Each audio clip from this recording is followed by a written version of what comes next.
हाय बच्चों, कल हम क्या निराश हुआ जाए पाठ में अंतिम भाग में लेखक जी हजारी प्रसाद द्विवेदी क्या कहते हैं और किस विषय के बारे में उन्होंने हमें समझाने के लिए कोशिश की है। यह सारा विषय हम कल चर्चा करते हुए पिछले कक्षा में वह पाठ समाप्त भी हुआ था। तो आज हम इस पाठ के पीछे दिए गए प्रश्नों का उत्तर आप लिखना पड़ता है। तो इसलिए कौन कौन से प्रश्न लिखना है तो प्रश्नोत्तर हम आज चर्चा करेंगे। बच्चों, आप पाठ सुने हैं तो इसलिए पाठ के पीछे जो प्रश्न है उन प्रश्नों का उत्तर आप ही पाठ पढ़कर और एक बार आप समझ में नहीं आए तो प्रश्न पढ़ो, वह उत्तर आपको समझ में हो तो लिखो, नहीं तो फिर और एक बार आप पाठ पढ़कर उन प्रश्नों का उत्तर आप ही लिखना है, क्योंकि आपको भी वह पुनरावर्तन होता है, रिवीजन होता है। तो इसलिए मैं प्रश्नों का उत्तर इधर चर्चा नहीं करता, सिर्फ मैं प्रश्न पढ़ता हूँ, आप समझ लो, उसका उत्तर आपको पाठ में ढूंढ कर लिखना पड़ता है। तो इसमें जरा व्याकरण भाग, क्या ग्रामर है, व्याकरण भाग चर्चा करेंगे। अब उसमें कौन कौन से प्रश्नों का उत्तर लिखना है। पहला, आपके विचार से, यह भाग में पहला प्रश्न है, देखो, लेखक ने स्वीकार किया है कि लोगों ने उन्हें भी धोखा दिया है, फिर भी वह निराश नहीं है। आपके विचार से इस बात का क्या कारण हो सकता है। आपके विचार से मतलब आप कहानी सुने हैं, लेखक जी स्वीकार किया है कि लोगों ने उन्हें भी धोखा दिया है। धोखा मतलब ಮೋಸ ಮಾಡುವುದು ಅಂದಿರಲ್ರಿ, ಹಾಗೆ ಅಂದ್ರೆ ಲೇಖಕರು ಒಪ್ಪಿಕೊಂಡಿದ್ದಾರೆ ಏನಂತಂದ್ರೆ ಜನರು ಅವರಿಗೂ ಸಹ ಮೋಸ ಮಾಡಿದ್ದಾರೆ, फिर भी वह निराश नहीं, आದರೂ सह ಅವರು ಜೀವನದಲ್ಲಿ ನಿರಾಶೆಗೆ ಒಳಗಾಗಿಲ್ಲ। आपके विचार से इस बात का क्या कारण हो सकता है ಅಂದ್ರೆ ಲೇಖಕರು ಹಾಗೆ ಏಕೆ ಹೇಳಿದ್ದಾರೆ, ಅವರು ಏಕೆ ಮೋಸಕ್ಕೊಳಗಾದರೂ ಸಹಿತ ನಿರಾಶೆಗೊಳಗಾಗಿದ್ದಕ್ಕೆ ಕಾರಣವೇನು। आप कहानी सुने हैं तो उसके बारे में आप जरा सोचिए, उसको सोचकर आप ही उसका उत्तर लिखना है। तो उसमें आपके विचार से भाग में वह पहला प्रश्न है, वो पहला प्रश्न का उत्तर लिखना पड़ता है।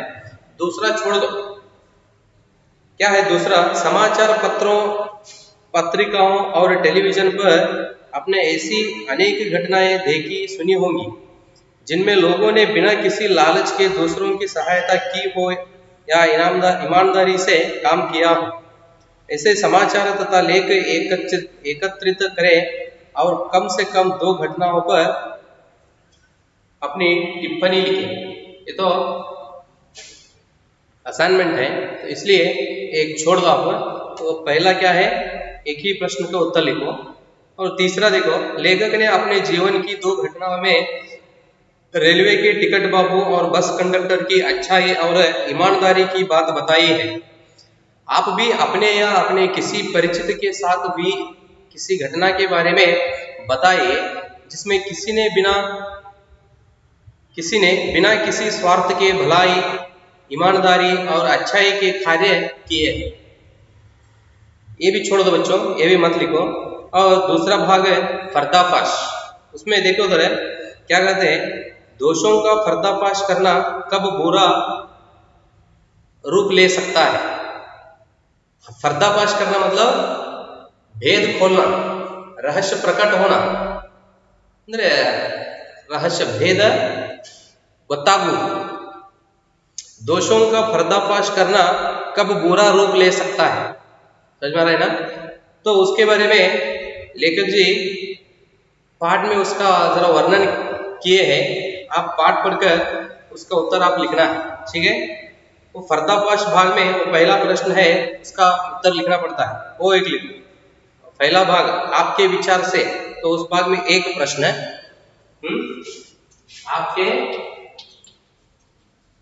आपके विचार से वह भाग है, उसमें एक प्रश्न है। और दूसरा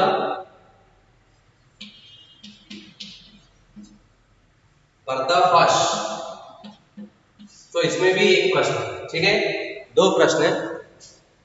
आज दूसरा देखो क्या है, आजकल के बहुत से समाचार पत्र या समाचार चैनल दोषों का पर्दाफाश कर रहे हैं। इस प्रकार के समाचारों और कार्यक्रमों की सार्थकता पर तर्क सहित विचार लिखिए। ये छोड़ दो, मत लिखो। अब आपको 2 प्रश्नों का उत्तर लिखना है। तीसरा भाग देखिए, कारण बताइए। तीसरा भाग कौन सा है? कारण बताइए। तो इसमें देख लो क्या कहते हैं उन्होंने, निम्नलिखित के संभावित परिणाम क्या क्या हो सकते हैं, आपस में चर्चा कीजिए। ठीक है, जैसे एक उदाहरण दिए उन्हें, कैसे लिखना है। ईमानदारी को मूर्खता का पर्याय समझ जाने लगा है। देखो, तो आज आधुनिक काल में क्या हो रहा है, ईमानदारी को मूर्खता का पर्याय समझा जाने लगा है। उसका परिणाम क्या होता है? भ्रष्टाचार बढ़ेगा। क्या कहते हैं देखो उन्होंने, ईमानदार को मूर्खता का पर्याय समझा जाने लगा है। नियत ಪ್ರಾಮಾಣಿಕತೆಯನ್ನ ಅಥವಾ ನಿಯತ್ತು ವಫಾದಾರ್ बोलते ना उसी ಪ್ರಾಮಾಣಿಕತೆಯನ್ನ ಮೂರ್ಖತನ ಎಂದು पर्याय समझ जाने लगा।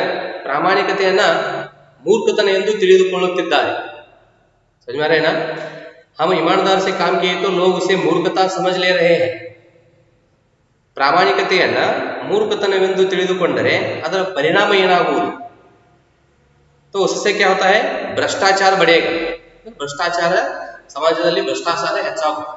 तो ऐसा उधर आप उन्होंने 3 वाक्य दिए हैं, तो उसी तरह उसका कारण क्या होता है आप लिखना है। तो पहला ये देखो, इधर है उदाहरण में, पहला कौन सा है वह उसका एक उदाहरण मैं बोलता हूँ, दूसरा और तीसरा आप ही लिखना है। सच्चाई केवल वीरों और बेबस लोगों के हिस्से पड़ी है। ये भी पाठ में आया है, ठीक है। सच्चाई केवल वीरों और बेबस लोगों के हिस्से पड़ी है। तो ऐसा हुआ तो उसका परिणाम क्या होता है? लोगों की आस्था हिलने लगती है। ये किताब है दिए उन्होंने, ठीक है। पहला क्या होता है वो, सच्चाई केवल वीरों और बेबस लोगों के हिस्से पड़ी है। तो ऐसा हुआ तो उसका परिणाम क्या होता है? लोगों की आस्था हिलने लगती है। समझ में आ रहा है ना? इसी तरह मैं पहला एक उदाहरण आपको दिया हूं, दूसरा और तीसरा आप ही लिखना है। झूठ और फरेब का रोजगार करने वाले फल फूल रहे हैं। तीसरा, हर आदमी दोषी अधिक दिख रहा है, गुनी कम। तो ऐसा हुआ तो इसका परिणाम क्या होता है आप लिखना है। ये किताब में आया है, वो किताब पढ़कर आप क्या करो, दोनों का कारण बताओ। कारण बताइए में 3 प्रश्न। आगे जो भाग है, 2 लेखक और बस यात्रा, ये छोड़ दो, मत लिखो। सार्थक शीर्षक, लेखक ने लेख का शीर्षक क्या निराश हुआ जाए क्यों रखा होगा? क्या आप इससे भी बेहतर शीर्षक सूझा सकते हैं? लेखक जी क्या किए हैं, क्या निराशा हुआ जाए, यह शीर्षक मतलब हेडिंग, पाठ का शीर्षक यह नाम दिए हैं। क्यों यह शीर्षक लेखक जी दिए हैं, आप ही सोचना है। क्या आप इससे भी बेहतर शीर्षक सूझा सकते हैं? और इससे भी बेहतर मतलब और एक दूसरा अच्छा शीर्षक आप दे सकते हैं? कोशिश करना, वो भी छोड़ दो, मत लिखो। आगे उसमें दूसरा प्रश्न है, देखो सार्थक शीर्षक, उसमें दूसरा प्रश्न, चौथा भाग कौन सा है?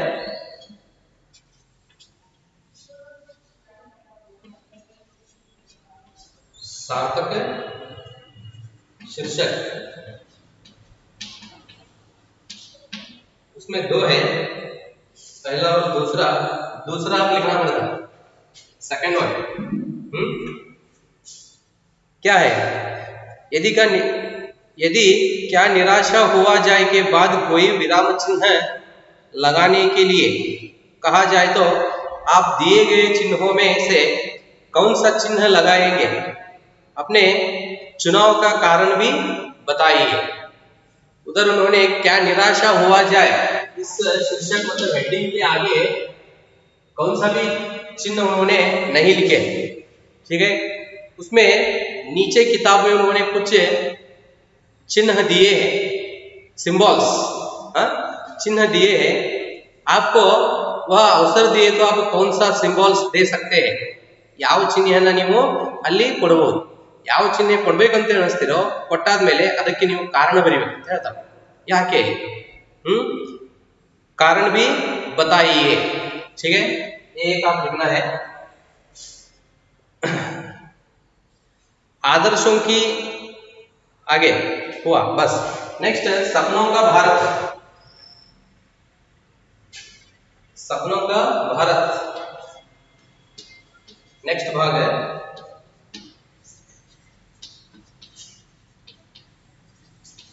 सपनों का भारत भाग में पहला प्रश्न क्या है, पहला प्रश्न का उत्तर आप लिखना पड़ता है।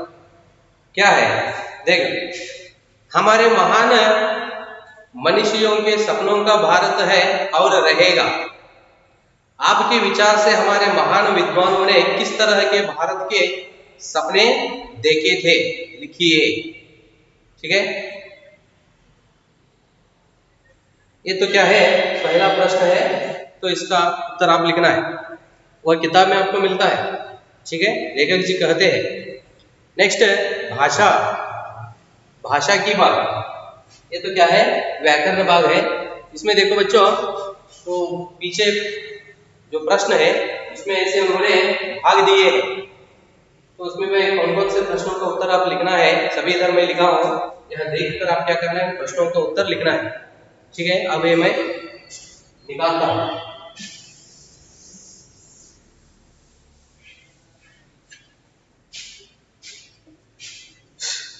भाषा की बात,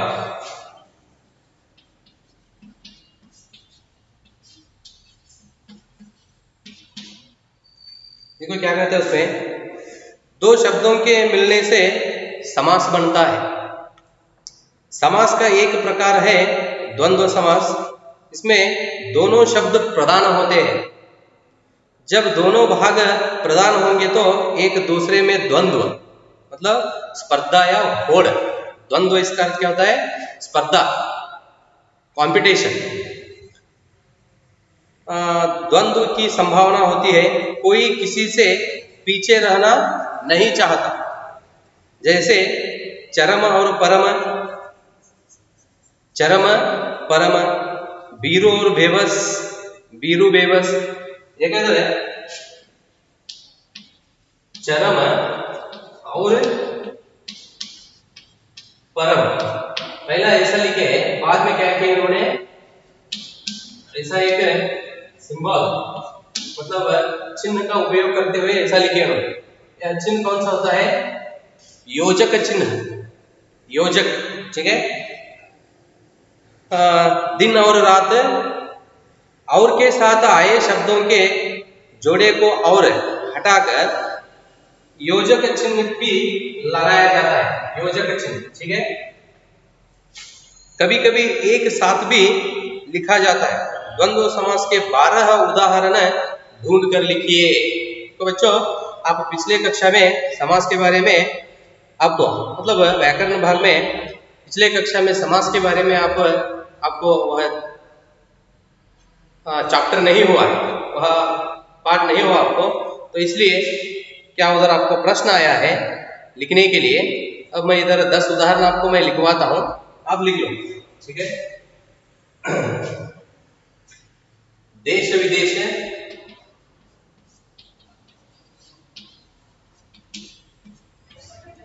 देश विदेश।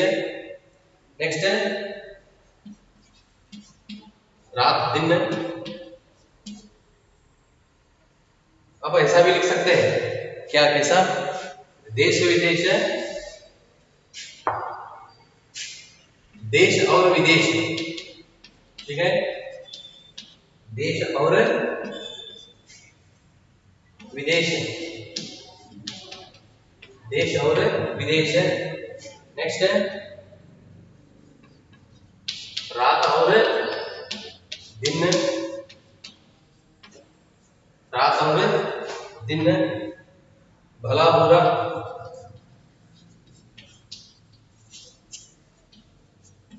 भला बुरा, भला और बुरा, भला और बुरा, छोटा बड़ा,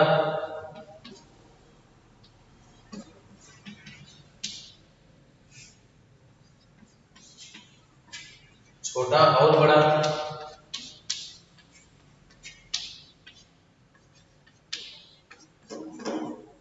नेक्स्ट है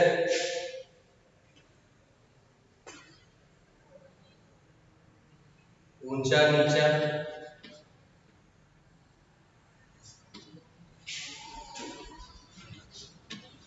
ऊंचा नीचे, ऊंचा और नीचे। इस तरह ये क्या है, द्वंद्व समास के लिए उदाहरण है। ऊपर का मैं निकालता हूँ, कितने हुए, 1 2 3 4 5 6 और 4 देंगे।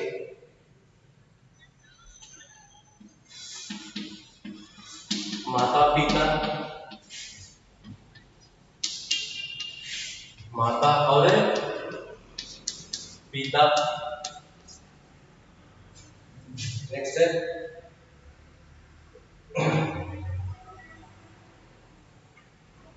मारपीट,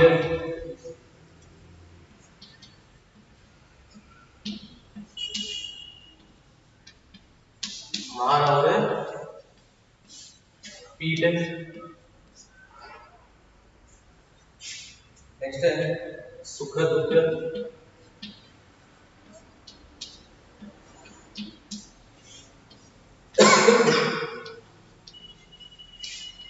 सुख और दुख,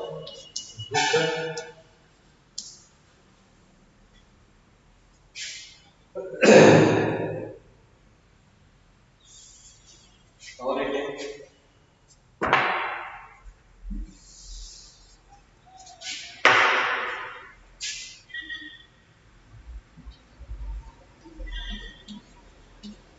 राजा प्रजा, राजा और प्रजा। ये तो क्या है, द्वंद्व समास के लिए 10 उदाहरण है। ये 10 उदाहरण आपको लिखना है। आगे उसमें और एक प्रश्न है, देखो पाठ से तीनों प्रकार की संज्ञाओं के उदाहरण खोज कर लिखिए। अब देख लिए संज्ञा किसे कहते हैं और संज्ञा के भेद कौन कौन से, ठीक है। तो उसमें कुछ संज्ञा के भेद के लिए उदाहरण आए हैं। अब क्या करना है, तीनों संज्ञा के भेद कौन कौन से हैं और तो कौन कौन से उदाहरण उसमें आए हैं, आप क्या करना है, ढूंढ कर लिखना है। कौन कौन से उदाहरण आए हैं उसमें, देखो इधर। तो पाठ में देखो बच्चों, पहला पेज है ना, पहला पेज, फर्स्ट पेज में, मतलब कहाँ से शुरू होता है वहां से, फर्स्ट पेज में तीसरा प्यारा है। देखो तीसरा प्यारा में वो संज्ञा के तीनों भेद क्या है, तीनों भेदों के लिए उदाहरण आए, ठीक है। कौन कौन से, पहला कौन सा है, व्यक्तिवाचक,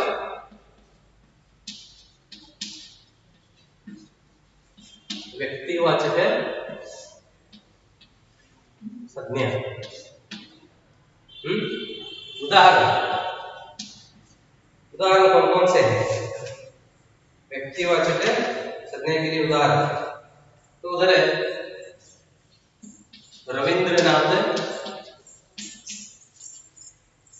रविंद्रनाथ, रविंद्रनाथ टैगोर। नेक्स्ट है मदन मोहन मालवीय, नाम आया देखो उसमें। मैं सिर्फ एक उदाहरण लिखता हूँ, आगे बढ़ता हूँ, आप देखो। तो पेज नंबर 37 में तीसरा पैरा देखो, रविंद्रनाथ टैगोर, मदन मोहन मालवीय, और रविंद्रनाथ टैगोर और मदन मोहन मालवीय। ठीक है, तो ऐसे अनेक इसमें नाम आए हैं। नेक्स्ट और एक दूसरा जातिवाचक,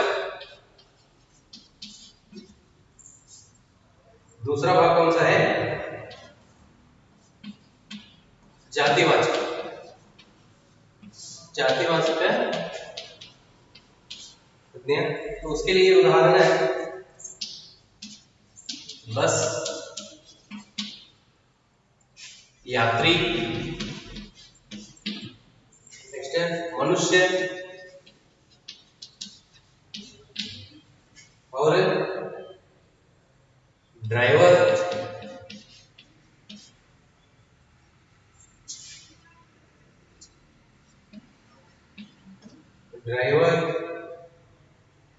पति पत्नी, पति पत्नी आदि। और तीसरा भाववाचक, भाववाचक है संज्ञा। इसके लिए उदाहरण है ईमानदारी, ईमानदारी, सच्चाई, ईमानदारी, सच्चाई, झूठ, चोर और डकैत, डकैत आदि। इस तरह संज्ञा के 3 भेद उधर उपयोग हुए हैं और उसके लिए उदाहरण भी मैं इधर लिखा हूं। ये कौन कौन से उदाहरण है, और इससे ज्यादा आप जानते हो तो पाठ पढ़ो और एक बार, इसमें और कुछ उदाहरण लगा तो क्या करो आप उसके उदाहरण इसके आगे लिखो। ठीक है, यहाँ तक क्या निराशा हो जाए पाठ समाप्त हुआ है। धन्यवाद बच्चों।